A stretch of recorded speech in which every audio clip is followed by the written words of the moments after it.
Hi folks, welcome to week 2 of our R labs. This is the week where we're really going to get into doing some code. It might feel a little overwhelming this week, but I promise you it's going to get easier and feel more consistent with every passing week. I just sent out a Canvas announcement which has a bunch of information in it. Particularly, it includes the R Markdown document that you need to follow along with this pre-lab. So last week I had already put the pre-lab on RStudio Cloud for you, and this week you need to download that R Markdown document onto your own computer and then upload it to RStudio Cloud. So I have some bullet points here that explain it, but we're just gonna go through it together. So you find this R Markdown document and you click on it, and your computer should ask you whether you want to open the file or save it. I have a Mac, you might have a PC or a Linux machine, but it should have a similar set of options. And the thing we want to do is save the file. We're not going to try and open it on our actual computer, we're just going to save it so that we can upload it onto RStudio Cloud. And then I want you to click OK, and it should download into your Downloads folder. So one thing that I noted here is your computer might try to add .txt at the end of the file name. So it might say then stat220 categorical variables prelab tidy.rmd.txt. And if it does that, then RStudio is going to be confused and it's not going to work quite properly. So if your computer does that, you need to rename the file so it doesn't have that .txt at the end. Usually you can kind of right click on the name of the file and then you can just take off the end of that file name.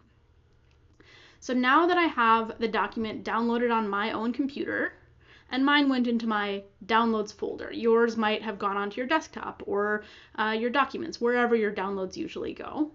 Now we're going to go into RStudio Cloud. So I have a link here that'll just go right into my projects. So when you get in here, you're probably going to see two different things. They're both called labs. I don't think it actually matters which one you click on, but I'm recommending you click on the one that has your name here and says derived from labs by Amelia McNamara. But again, I don't think it actually matters. So we're going to open up our project. And again, it's going to take a little while for RStudio to get started, but hopefully then it'll just work for us. And everything is going to be just the way it was when you left off after last week's lab. So that's one of the great things about this cloud project, is that it kind of saves things for you so you don't have to worry about where you leave off in your document. So here's where we were last week. I had my GSS data open, I had my describing data pre-lab open, and I could X out of those just to close them up so I'd have a little bit more room. And then I'm recommending, and I write this in the Canvas announcement, that I recommend putting the pre-lab into the pre-labs folder, and then later we're going to do the same thing with the real lab, and I recommend putting that real lab into the labs folder. So if you're on RStudio Cloud, there's a labs folder and a pre-labs folder. So I'm going to click to get into that. And this is where I have my describing data pre-lab already. And now I can click the upload button. And then I'm going to need to browse. So when I click this, it'll let me sort of browse around in my files to find where that downloaded file went. And once I've selected it, the name of the file will appear here, and then I can click OK, and it'll just get uploaded. So now here it is in my files pane, and I could click on it like that to look at it. And I'm actually going to switch away from the cloud-based version of RStudio now to a desktop version of the software. This is going to work just the same way, but it's a piece of software that I have downloaded on my own computer. I've found that it's easier for me to zoom in more on RStudio, and it's easier for you to see my code if I do the videos in this version of RStudio, but everything should work just the same way as it does on the cloud. If you see anything that's different, feel free to ask me a question. So I'm in RStudio. I have these places in between my panes where I can smoosh things around to give myself more room for one thing or the other. I'm mostly probably going to be working in my pre-lab, so I could click this rectangle to get the R Markdown document to take up a lot of room and the console to kind of go away. And then we're going to just start off the same way we did last week. We're going to load the packages we need for this course. So I'm going to delete this code comment, and then I'm going to write library and then the name of one of the packages we need. So we need tidyverse. Then I'm going to put my cursor outside those parentheses and hit enter. And then I'm going to type library parentheses infer. And now I could click the play button to get that code to run. And you might see some stuff scrolling by or printing out like this. This just means that it's loading and everything's fine. Yours might not actually show any code like this because you may have already loaded your packages in last week on RStudio Cloud, and so it still remembers about all that. And then the next thing that we're going to do is we're going to load in the example data set. So again, I'm going to delete this code comment, and then I'm going to write in the code to read in that data. So this is the same as last week. I'm going to name this data GSS in all capital letters, and then I'm going to use the assignment operator, that's the kind of less than sign and the dash, and then I'm going to use the function read underscore CSV parentheses, and then quotation marks.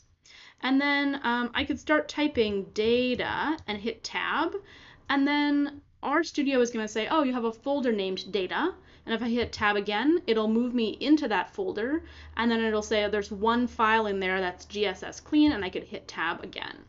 So this makes it so I don't have to write the file path out by hand. It's a little bit easier. Your file path probably is going to look the same as mine if you uploaded your pre-lab into the pre-labs folder. If you uploaded it into a different folder, you might need to have a slightly different file path, but again, tabbing around should be able to get you to find this GSS clean dataset. And then you can hit play. So again, I get a message from R where it's saying I parsed this with these column specifications. That's just R giving you some information. Even though it's red, that doesn't mean it's an error. It actually worked, and now I have this data set in my environment. And I could click on it to look at it in the spreadsheet-like layout. All right, so this week we're talking about exploratory data analysis for categorical variables. And in exploratory data analysis, you're going to explore your data using both data visualizations and summary statistics. So in this first video, I'm going to be talking about data visualizations, and then later I'm going to talk about summary statistics. And we're just going to start off by remembering what a categorical variable is. So a categorical variable is one that just has a set number of categories rather than sort of infinite possibilities. Like a numeric variable, it could have any number. It could have decimals, it could have integers, it could have pi, but a categorical variable only has a few options. So you could think about a variable which was class year, and the categories would be first year, sophomore, junior, and senior. Those are the only 4 possibilities.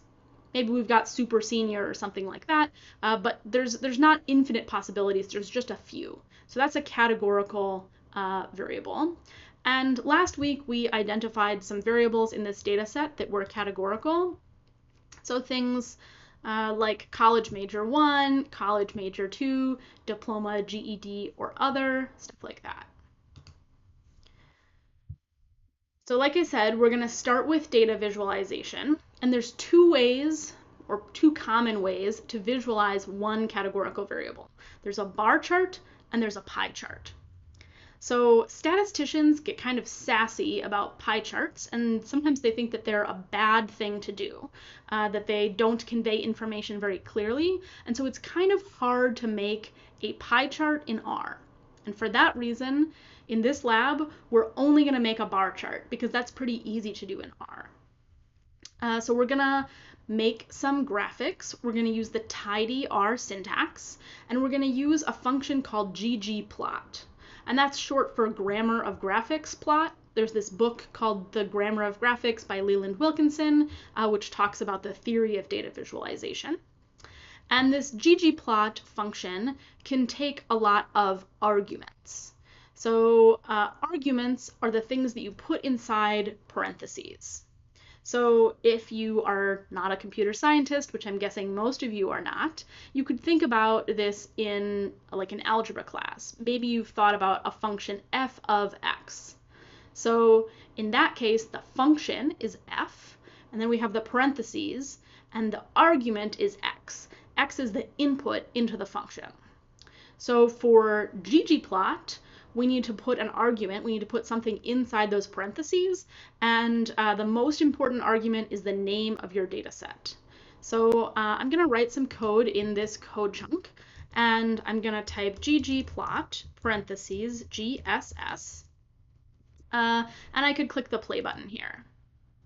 Okay, and here's the plot that is generated. It's just a gray box. It's not very interesting. Just a little aside, because I'm guessing you're probably wondering here, you are probably seeing, when you press your play button, the output showing right in your R Markdown document. I have changed a preference in my RStudio so that I can see my plots in my plots pane, because that allows me to zoom them and pop them out and make them really big. That's going to be more interesting when we have stuff on the plot. If you'd like to know how to change that setting, just let me know and I'm happy to show you. But you should be getting the same kind of output just in your R Markdown document. So that was not a very interesting plot. So if we want an interesting plot, then we have to use the plus operator. And in this case, it's not plus like 2 plus 2. It's plus like join some things together or keep going. So we're going to use a plus operator, and we're going to add on a geometric object. They're called geoms for short. And basically that's the shape. A geometric object is a shape, and it's essentially the plot type. So in this case, we want a geom bar because we're making a bar chart. And geom bar is a function that also takes arguments. It needs an input. And the arguments to geom bar have to be specified in this very particular way. So here's how it works. I'm just going to read you this code out loud, and then I'll talk through what it does. So I would say ggplot of GSS plus geom underscore bar of AES of X equal marital status. So what this is doing is I'm setting up kind of a gray box for myself, and then I'm adding on a shape. I'm adding on a bar chart. And then inside here, I'm using this AES function. It's short for aesthetics. It's basically the things that you can see on the graph. And this is a way to tell R how to map between a variable in our data set and the variable in the plot. So in this case, we want our X variable to be the variable marital status from my data set. So that's one of the variables that is in this data set. It's whether they are married, never married, separated, divorced, things like that. So let's just click the play button and look at that output. So again, I'm going to pop it out and I'm going to make it bigger so we can kind of look at it together. So if we were going to read this plot, we'd say, well, the most common category is married. 1,000 people-ish reported being married. Next most common is never married. Then I've got divorced, widowed, separated, and then I've got a few NAs. That's the missing data in R. If you look at this code, you can see that some of it is in lowercase, like ggplot, some of it is in uppercase, like GSS, and it's really important to get the syntax exactly right, otherwise you're going to get an error. So if I had instead done geom with a capital G and tried to press play, it would say, I can't find a function called that. So R really thinks of capital letters and lowercase letters as completely different. Most of the time, the things that you want to type are going to be lowercase. Sometimes I name my data set something with uppercase letters, and sometimes there are functions that start with uppercase letters. So it's good to just look at an example and then copy that pretty closely. So the capitalization matters, spaces don't matter. So I like to have spaces before and after my plus sign, and I like spaces before and after my equal sign, but R would work just as well if I smoosh this all together. So this is still going to play, and it's not going to give me an error. I'm going to put it back because I just think it looks much nicer that way. So what I'd like you to do is to try making your own bar chart of the variable labor force status. And I'd encourage you to pause the video here and go off and try to do it on your own, and then come back once you think you have it. Okay, now I'm going to do it. I'm going to take out this code comment, and then I'm going to start typing some code. So I'm going to type ggplot, parentheses, GSS. So it's starting off just the same. And then a plus. And then I still need a geom underscore bar, parentheses. And inside there, I need an AES for aesthetic. And then I need an X equal. And the thing that's different here is the variable name. So not marital status, but labor underscore force underscore status. And if I press the play button, now I can see the distribution of labor force status. Again, these labels get kind of long. It looks like the most common category is working full time. That makes sense. We've got some retired people. We've got some people who are working part time, keeping house, etc. So that was data visualization for one categorical variable. We can also do data visualization for two categorical variables. And the way that we do that is we add another argument to our AES function. So we're going to tell R to fill in the bars of marital status based on a color that's going to correspond to whether someone was born in the US or not. So let's just press the play button and look at the chart that comes out. So the shape of this bar chart is the same as the one we saw before. We still have about 1,000 married people, but now I can see that maybe 800 of them were born in the US and 200 of them were not. And I can see that in all these categories, the majority of people were born in the United States because the majority of people in the US are actually not immigrants. So this is another argument to my function. So the ggplot, that's the same, the plus is the same, the geom bar is the same. Inside here I have an AES. I'm leaving the X the same as my first bar chart, and then I'm using a comma. So if you have multiple arguments, they need to be separated with commas to tell R that you have something else to give it.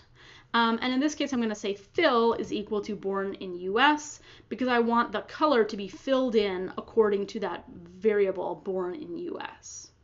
So we could also make this bar chart into a side-by-side bar chart. So this is called a stacked bar chart because the bars are stacked up next to one another, but you can also have a side-by-side bar chart where they're next to each other. And the way that we do this is we add a position argument, and we say the position should be dodge. So we want the bars to kind of dodge away from each other. I'm going to add a couple line breaks in here just so that this looks more formatted to me. And I like to put my line breaks after a comma. So I'm going to put my cursor here and hit enter. And RStudio is going to kind of line up the code. So I can see this is another thing which is inside the parentheses for my S. And then I'll do it here after this comma. And that one gets jumped out a little bit more because it's just inside my geom bar. It's not inside my AES. It is an argument to geom bar. So it's got the position dodge. So let's click the play button and see what happens. So this is going to give me the exact same information as my last plot. I can see that most people are married, and of the married people, more than 800, around 800, were born in the US, and fewer than 200 were not born in the US. So that's the same information as the stacked bar chart, but it's just displayed a little bit differently. So what I'd like you to do is try making a bar chart that shows both the government or private employee variable and the self-emp or works for somebody variable. And again, I'd encourage you to pause the video, go away and try it, and then come back when you think you've got it. Okay, now I'm gonna do it.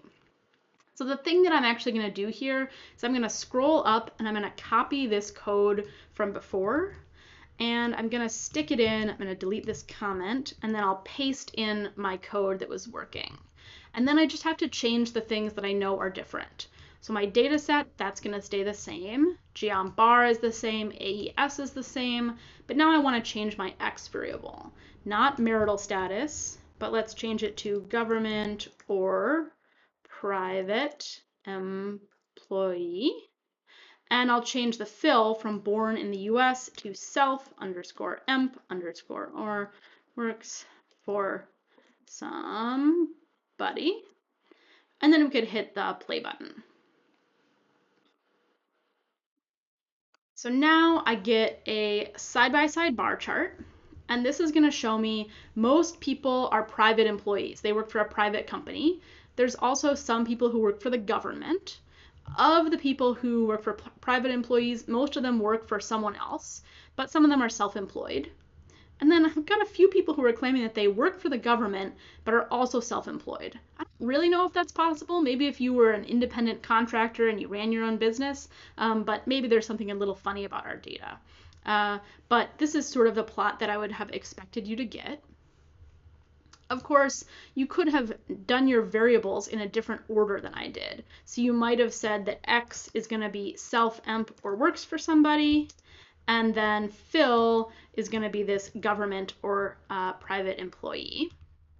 And so I'm just kind of moving things around. I press play, it runs. So this now shows me, okay, most people work for someone else. Of the people who work for someone else, the vast majority are private employees. We've got some government, and again, we've got a small minority of self-employed people who claim they work for the government. So there's no shame in copying some code that you know works and then just changing a few details. So sometimes at the end of a semester when I'm teaching R, I have students say to me, and they're really frustrated, all I learned to do in this class was change the dataset name and the variables.